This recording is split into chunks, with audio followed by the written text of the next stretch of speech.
Hey there, and good morning. Are you struggling right now? Are you going through something that you never thought you'd be going through in your whole life? Are you dealing with some things that you didn't see coming?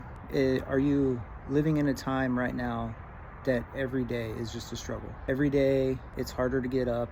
Every day it's harder to take the next step. Every day it's harder to see God. Every day you feel more distant from Him. Are you in a place like that right now? Have you been in a place like that? All through scripture, there's plenty of times where it seems like the end is there. It seems like there's no way out. It just seems like this is it. However, time and time again, all through scripture, we see where God uses these bad situations for good. You can never think it would be good. You can never think good would come out of it, but He uses those situations for good. Like Joseph in the Old Testament in Genesis, he gets sold into slavery by his brothers, and then he ends up becoming the person who saves an entire generation and an entire nations of peoples because of that, being sold into slavery.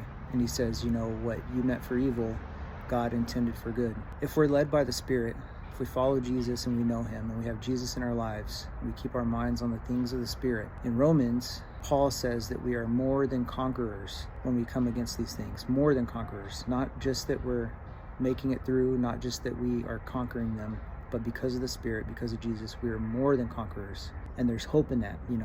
We look for hope in the things beyond, not hope in the things today. The Bible also says, why would we hope in what we can see? We hope in what we don't see. So, place your faith in Jesus. Hang on to Him. I know it's hard. I've been through hard times.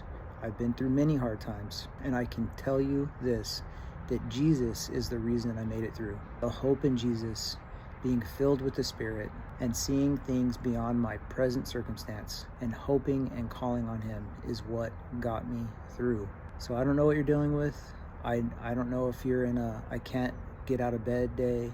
I don't know if you're in a I can't see the light at the end of the tunnel, but it is there, and His name is Jesus. Hope has a name, peace has a name, love has a name, and it's Jesus. Call on Him, seek Him, and He will help you out. God bless.